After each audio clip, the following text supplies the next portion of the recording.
Now back to engagement for a minute and the farm. You know one thing about the engagement farming industry. You know one thing about the EFI. Man, they know how to farm engagement. They know how to farm engagement. It's a good crop. The Lakers know how to turn drama into content better than anybody not named Jera.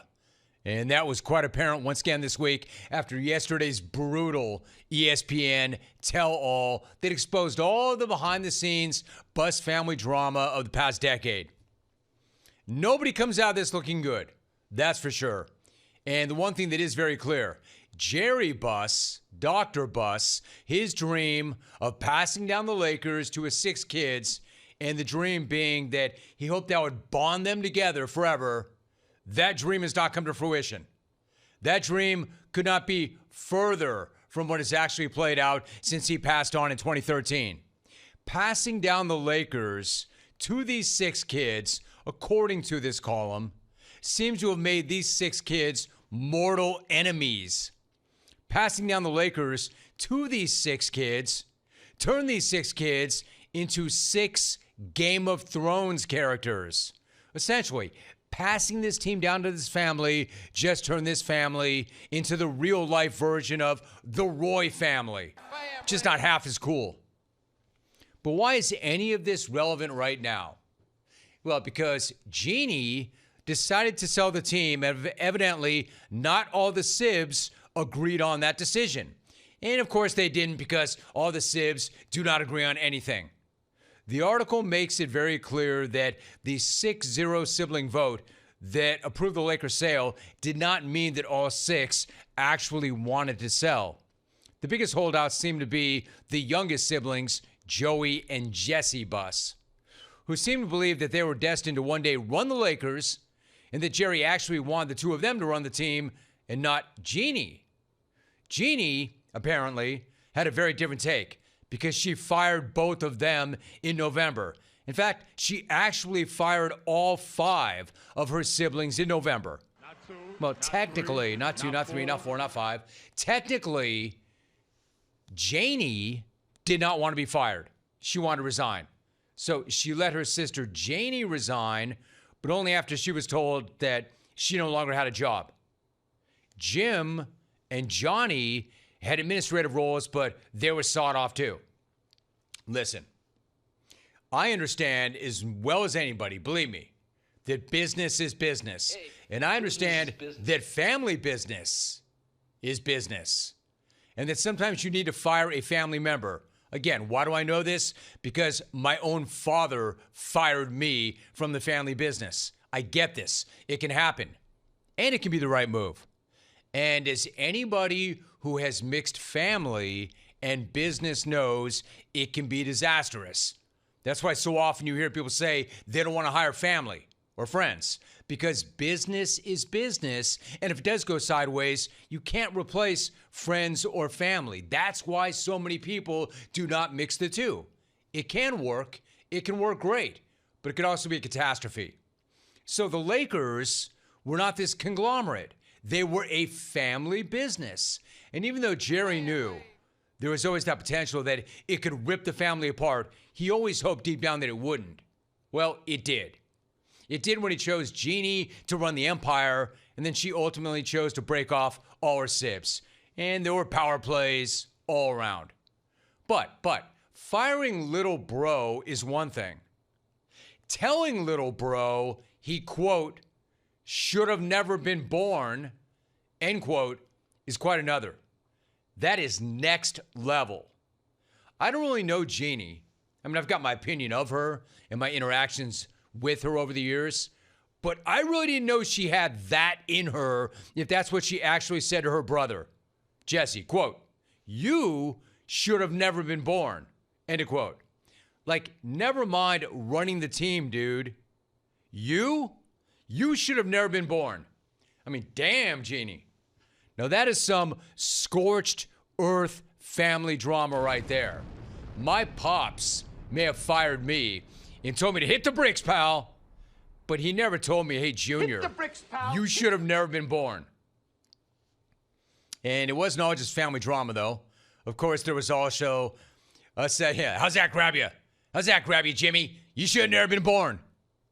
Now, he did say, your mother and I are concerned that you're pissing your life away. But still, he never went as far as saying, you should have never been born. Now, there was family drama, but that was not all the drama, of course. There is, you shouldn't even have a life to piss away, Jimmy, because you should have never been born. He never went there. So then you have LeBron drama. Because if there's drama going on, of course, LeBron is going to be a part of that drama. But it's not like there were any major LeBag revelations or anything that we didn't already know. Essentially, it just says, Jeanie got frustrated with LeBag's ego in Clutch Sports trying to control the team. And that she didn't like that LeBag is considered a franchise savior, and she didn't appreciate that he didn't take any responsibility for making them trade for Russell Westbrook in 2021. And also that he wasn't grateful enough that the franchise humiliated and debased themselves in front of the entire world by drafting his son with the 55th pick and then throwing a contract at him that he did not deserve. Apparently, according to this column, all of that frustrated Jeanie, even to the point that she considered not extending LeBag and possibly trading him to the Clippers. I mean, of course, I can imagine all of that being frustrating as hell. How could she not be frustrated by all of that? But exactly what did she expect? She knew exactly what she was getting when she brought in LeCap and Clutch and the LeBag circus. Of course. Of course, he and they were going to try and control everything and manipulate everything in their universe, just like they always had everywhere they had always been. And just like they continued to do when the franchise, or the franchise, was replaced by Luka. They were trying to control it then, too. I mean, Jeanie, of course, can be frustrated by all of this, but she sure as hell can't be surprised by any of this. I mean, give her this. At least she didn't tell LeBron or Rich Paul they should have never been born. But she knew what she was doing. She knew what she was getting into when she brought LeBron in. And if she didn't, she was the only one. Yet, there was no denying allegations in the report, right? Not the part about her hating her sibs, or even the part about her telling one of them that they should have never been born. She hasn't denied any of that. But you know what she did deny? She came out yesterday and she denied that part about resenting LeBag. Quote, it's really not right, given all the great things LeBron has done for the Lakers, that he has to be pulled into my family drama. To say that it wasn't appreciated is just not true and completely unfair to him. End of quote. In other words, like all that stuff about me hating my family, all true.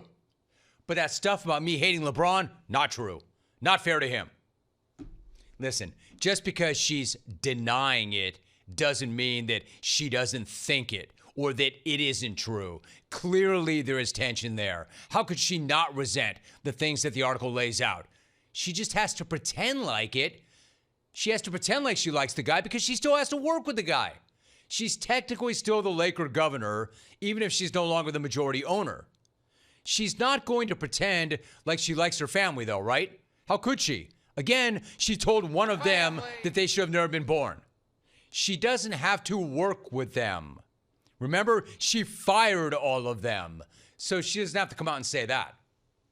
And by the way, nobody was asking for it, but Rich Paul, a.k.a. Lava Paul, also had a response to the column on his Lava Pod.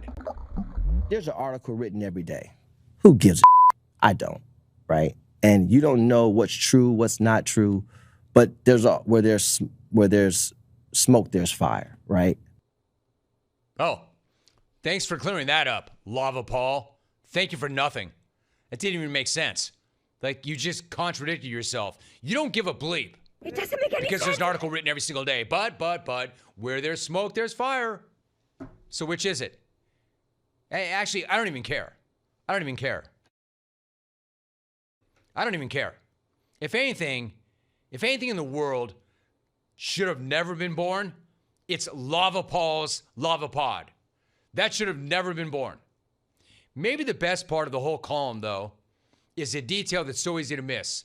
It's that the Rambis got paid in the sale of the team. The Rambis apparently made somewhere around 32 mil between them in the sale. Now, I've got no idea what Linda Rambis has ever done for the Lakers, but apparently she walked away with 24 mil from that sale. Incredible.